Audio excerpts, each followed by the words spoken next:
Terima kasih Anda masih bersama kami di Berita Banten, dan bagi Anda yang baru saja bergabung, kami hadirkan kembali 3 berita utama pagi hari ini.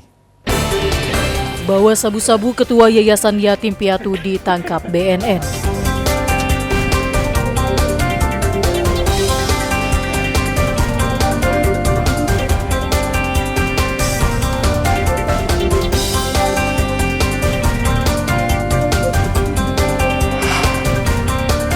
Tidak ada TPS, warga terpaksa buang sampah ke laut.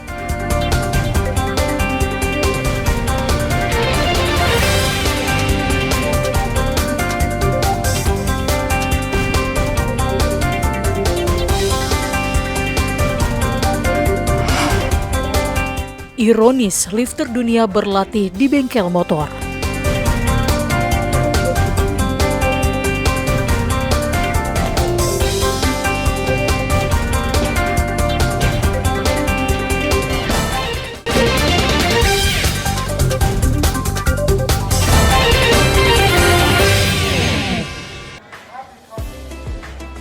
Berbagai persiapan dilakukan jemaah calon haji sebelum berangkat ke Tanah Suci, salah satunya mengikuti bimbingan manasik.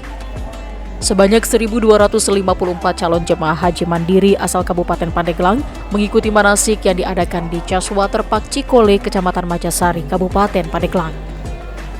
Kemenag Kabupaten menyediakan berbagai fasilitas, diantaranya replika Ka'bah, lintasan sa'i, serta replika jamarat yang merupakan tempat jemaah melakukan lempar jumroh. Saat manasik haji, jemaah belajar mulai dari mengenakan pakaian ihram hingga melaksanakan rukun haji. Setelah manasik, jemaah diharapkan mendapat pemahaman secara utuh agar bisa melaksanakan ibadah haji sesuai tuntunan syariat Islam. Semua simulasi praktek perhajian, umroh, semua dilakukan di sini. Jadi nanti sekabupaten Pandeglang aja udah seperti ini, apalagi nanti di sana. Jadi keseriusan melaksanakan manasik ibadah jemaah di sini ditekankan sama kita keseriusannya. Selain menyiapkan fisik, sejumlah calon jamaah haji ini pun sudah menyiapkan mental sebelum berangkat ke Tanah Suci. Meski sempat tertunda, mereka sangat bersyukur bisa berangkat haji pada tahun ini.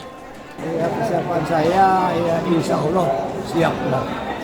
Nah, kalau Bapak ini jamaah tunda atau emang reguler? Ya, saya ini jamaah tertunda, yang jamaah tahun 2020. Pada tahun ini, jumlah calon jamaah haji dari Pandeglang sebanyak 1.254 jemaah, terdiri dari jemaah lunas tunda, nomor urut porsi, dan lanjut usia.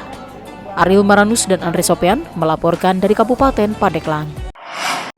Haru bercampur bahagia, itulah yang dirasakan oleh ratusan warga saat mengantarkan keluarga mereka berangkat ke Tanah Suci untuk melaksanakan ibadah haji. Jemaah diberangkatkan dari depan kantor pusat pemerintahan Kota Tangerang.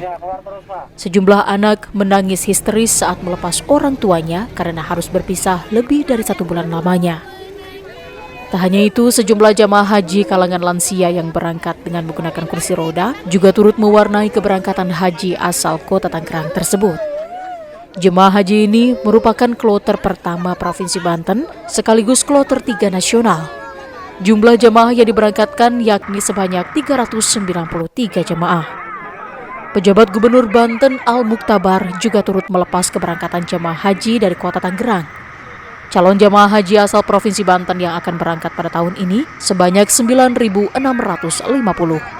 Kita melepas keberangkatan kloter haji Kota Tangerang, dan itu pertama kloter Provinsi Banten.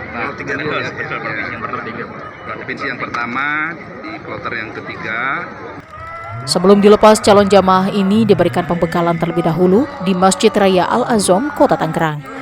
Ariel Maranus dan Taufik Saleh melaporkan dari Kota Tangerang.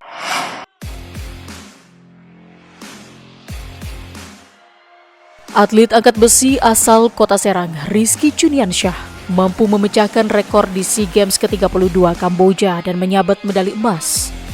Bukan yang pertama, bahkan pada tahun 2021 lalu, Rizky berhasil menyapu bersih 3 emas di kelas 73 kg, sekaligus memecahkan 3 rekor dunia di Uzbekistan.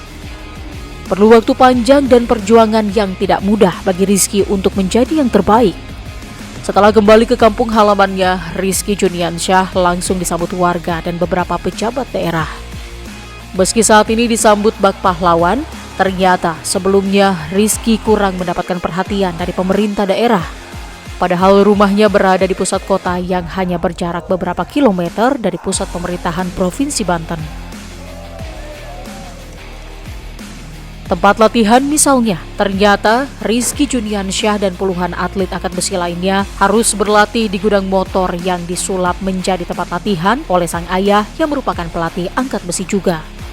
Sang ayah juga mencoba memaksimalkan gudang motor miliknya ini sejak tahun 2005. Hingga saat ini puluhan unit dan onderdil motor pun masih berada di sekitar lokasi latihan.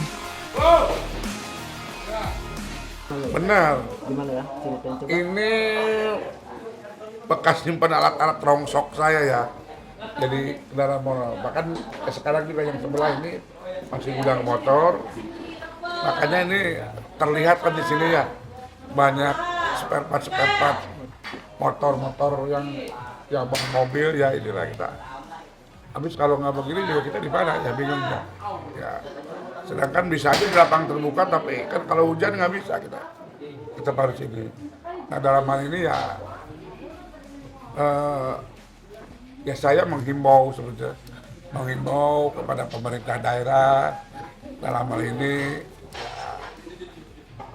provinsi lah ya yang lebih ini, karena Rizky sendiri juga udah membela atas nama Banten di PON. Rizky udah dapat medali emas insya Allah untuk PON yang akan datang. Rizky juga diproyeksikan untuk mendapat medali emas. Ya itu yang agak layak itu yang tengah 3 meter kali 3 meter. Jadi kita kalau pasang 3 aja udah jelas kan ya, 9 meter kan. 9 meter kesananya mesti. Dan ini ya menurut saya sangat tidak layak gitu. Cuma ya gimana lagi gitu ya, kita harus berdayakan tempat yang ada.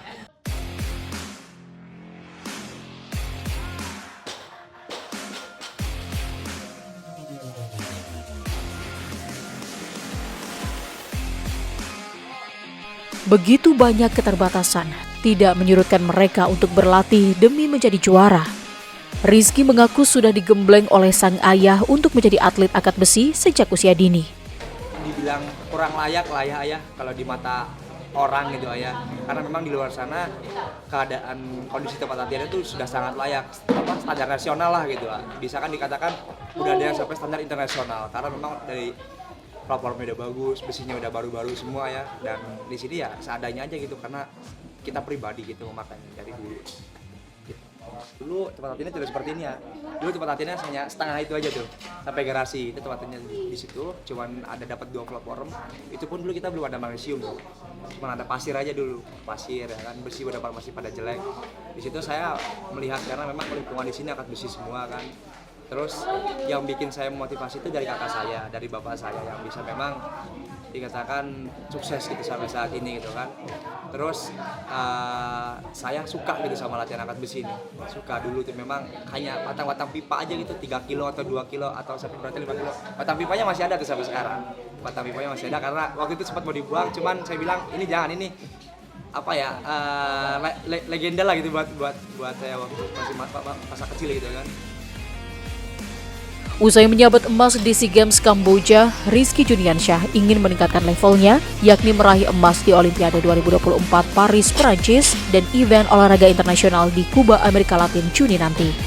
Rizky Juniansyah berharap dengan sering memenangkan kejuaraan di tingkat dunia bisa mengharumkan nama daerah dan negara.